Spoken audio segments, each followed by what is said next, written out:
এবং এখনো বিএনপির পরিবার আমরা ঐক্যবদ্ধ আছি।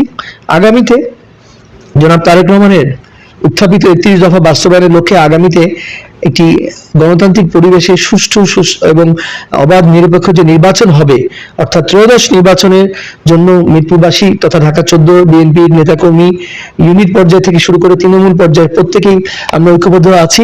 আগামী একটি নির্বাচনে প্রত্যেকে যার যার ভোটাধিকার প্রয়োগ করবে, নিজস্ব ভোটাধিকার, যে ভোটের অধিকার থেকে তারা বঞ্চিত, এবং নতুন প্রজন্ম যারা এই প্রথমবার ভোট দিবে তারা তাদের স্বাধীনভাবে তাদের পছন্দের ব্যক্তিকে বেছে নিবে, পছন্দের দলকে বেছে নিবে, এবং সেই ইশতেহার, দলীয় যে ইশতেহার আগামীতে দেশ কিভাবে পরিচালনা হবে তা তারা বিচার বিশ্লেষণ করে অবশ্যই আমি আশাবাদী যে ধানের শীষে তাদের ভোটটা দিবে, এবং ধানের শীষ মনোনীত প্রার্থীকেই তারা ভোট দিবে, এবং ধানের শীষের মার্কায় বাংলাদেশ জাতীয়তাবাদী দল আগামীতে সংখ্যাগরিষ্ঠ আসনে বিজয় লাভ করে সরকার গঠন করবে বলে আমি দৃঢ়ভাবে আশাবাদী। 2018 সালে মনোনয়ন পেয়েছিলেন বিএনপির, ত্রয়োদশ নির্বাচনে আপনি আসলে মনোনয়ন পত্র আছে, আমরা দেখলাম যে একাধিক প্রার্থী এবার কিন্তু মনোনয়ন চাচ্ছে, সেক্ষেত্রে কি বলবেন? কি সবসময় গণতান্ত্রিক বাংলাদেশে প্রতি নির্বাচনে একাধিক প্রার্থী থাকে, এই আসনেও আছে, এই আসনেও একই, তার কোনো ব্যতিক্রম নেই।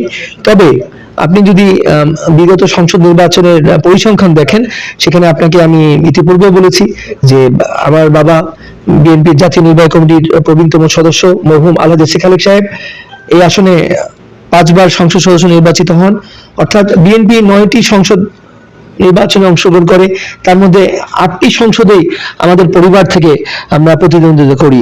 2018-তে আমি একবার করেছিলাম, আমার ভাই করেছে একবার, এবং 5 বার আমার বাবা সংসদ সদস্য নির্বাচিত হয়েছিলেন। এছাড়া 2008-এ উনি সর্বশেষ প্রার্থী ছিলেন।